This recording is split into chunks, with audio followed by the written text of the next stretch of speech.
Hello guys, welcome to another video of stock market friends. Capital infra trust InvIT limited guys, इस IPO का आज day 2 का subscription open होने जा रहा है। जानेंगे लाइव सब्सक्रिप्शन डे 1 में कितना सा जीएमपी कितना चल रहा है, लिस्टिंग कितना मिलेगा, अप्लाई करें या फिर नहीं, परफॉर्मेंस कैसा रहा, इन सभी पॉइंट्स को डिस्कस करेंगे। चलिए फ्रेंड्स, वीडियो स्टार्ट करते हैं। आईपीओ 7 जनवरी को ओपन हुआ था कल के दिन। 9 जनवरी क्लोज किया जा रहा है। 99 टू 100 रुपीज पर शेयर की प्राइस बैंड, 150 शेयर्स की लॉट साइज, 1578 शेयर्स की इशू साइज जो कि 1077 करोड़ का फ्रेश इशू और 501 करोड़ का ऑफर फॉर सेल किया गया। बुक बिल्ड इशू इनविट है और बीएससी एनएससी दोनों में लिस्टेड किया जा रहा है। अलॉटमेंट डेट फाइनलाइज किया गया 10 जनवरी। रिफंड्स रिलीज किया जाएगा 13 जनवरी और सी डेट को शेयर्स डिमैट अकाउंट में क्रेडिट होगा।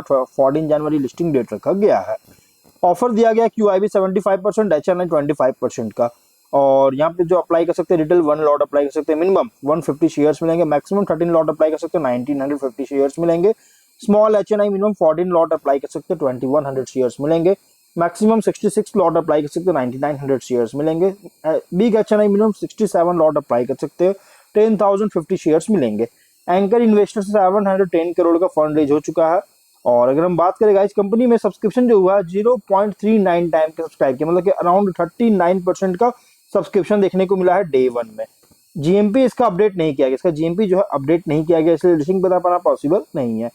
सितंबर 2023 में इनकॉर्पोरेट इस्टेब्लिश किया गया था, जो कि गवार कंस्ट्रक्शन लिमिटेड के द्वारा इसको स्पॉन्सर और इंफ्रास्ट्रक्चर इन्वेस्टमेंट ट्रस्ट है, जो कि गवार कंस्ट्रक्शन के द्वारा स्पॉन्सर किया गया है। इनविट जो स्टैब्लिश किया गया था, ये स्टैब्लिश किया गया था guys as a infrastructure investment trust, जो सो स्टैब्लिश किया जिससे इन्वेस्टमेंट्स को बना सके, एक्टिविटीज कर सके, एक्टिविटीज में इंगेज हो सके, से भी इनविट रेगुलेशंस के अंडर अलाउ किया जाता है। स्पॉन्सरिंग कंपनी की बात करें तो स्पेशलाइज है कंस्ट्रक्शन रोड हाईवे प्रोजेक्ट्स को कंस्ट्रक्ट करने में, और जो कि 19 स्टेट्स में कवर करता है अलग अलग गवर्नमेंट बॉडीज के लिए, जिसमें इंक्लूड है NHAI, मॉर्थ, MMRDA और CPWD।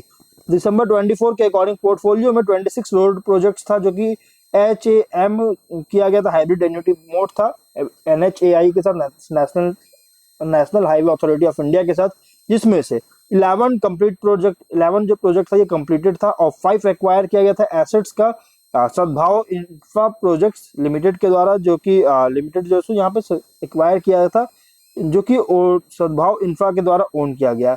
और 15 कंस्ट्रक्शन अंडर कंस्ट्रक्शन प्रोजेक्ट है। इस कंपनी को क्राइसिल लिमिटेड के द्वारा जो है प्रोविजनल क्राइसिल AAA स्टेबल का साइन किया गया है NCD ट्रस्ट NCD के लिए, और long term bank loan facility के लिए जो प्रपोजल है उसके लिए 11 नवंबर 2024 का डेटा के अकॉर्डिंग। फिनेंशियल 22 में 1981.4 करोड़ का रेवेन्यू, 125.5 करोड़ का प्रॉफिट।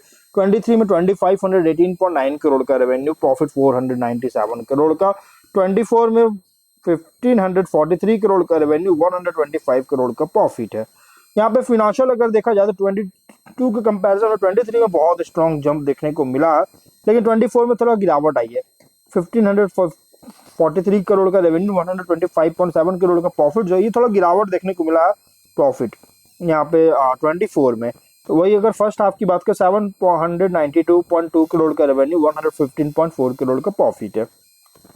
तो अगर कंपनी का फिनेंशियल ठीक ठाक है, ओके ओके। 24 में रेवेन्यू प्रॉफिट दोनों में गिरावट आया है, इसलिए थोड़ा सा इनकंसिस्टेंसी देखने को मिल रहा है इसके परफॉर्मेंस 24 में।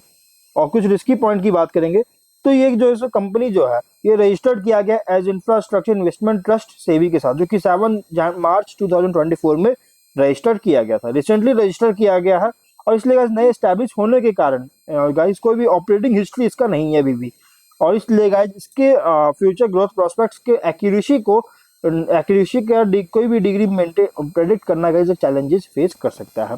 प्लस प्री मैच्योर टर्मिनेशन अगर होता है किसी भी इनिशियल पोर्टफोलियो एसेट्स का, तो जिसके कारण गाइस इसके पेमेंट ड्यू का लॉस हो सकता है, जिससे इसके फाइनेंशियल कंडीशन को नेगेटिवली इम्पैक्ट कर सकती है।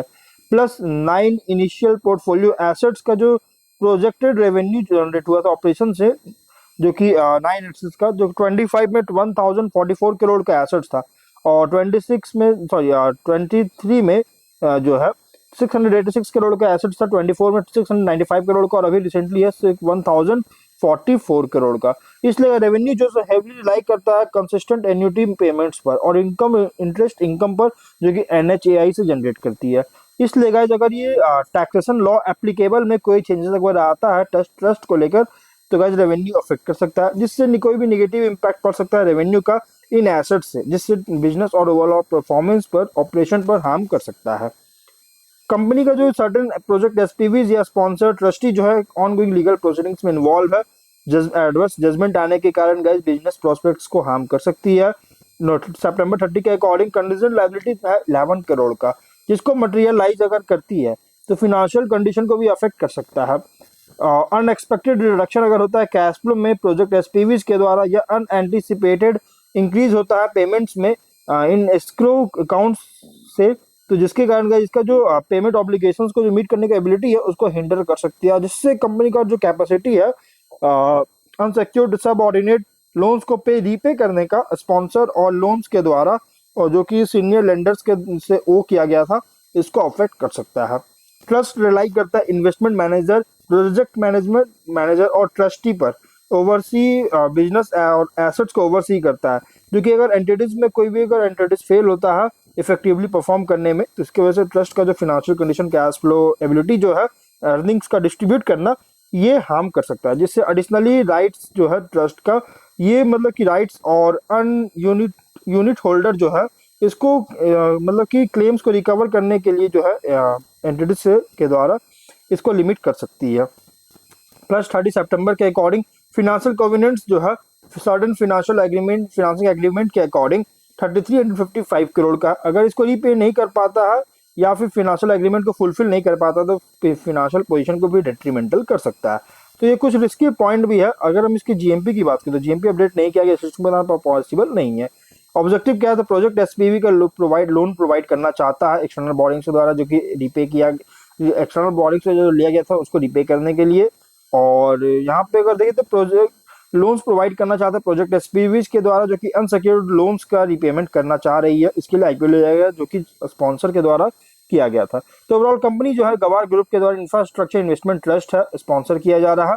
और ये ऑफर जो है ना, इसमें फ्रेश इशू भी है और ऑफर फॉर सेल किया जा रहा है। ओवरऑल साइज 1578 करोड़ का, इसलिए एक लॉन्ग टर्म जैसे यूनिट हो सकता है, लॉन्ग टर्म इन्विट हो सकता है अगर आप इसमें अप्लाई करना चाहते हैं, क्योंकि देखिए इसमें डिविडेंड डिस्ट्रीब्यूशन करता है, पार्शियल रिडम्पशन भी कर सकते हैं, कैपिटल एप्रिसिएशन भी हो सकता है लॉन्ग रन में, आने वाले टाइम में। इसलिए अगर आप इसमें लॉन्ग टर्म के लिए अप्लाई कर सकते हैं। ये आईपीओ जो है ना फुल्ली लॉन्ग टर्म आईपीओ है, तो अगर आप इसमें अप्लाई करें तो लॉन्ग टर्म के लिए अप्लाई कीजिए और अपने 100 रुपीज प्राइस बैंड में अप्लाई कीजिए, तो आपको लॉटमेंट के चांसेस होंगे। गाइस जो भी डिसीजन अपने खुद की रिस्क पर ही डिसीजन लीजिएगा, ये कोई रिकमेंडेशन वीडियो नहीं है।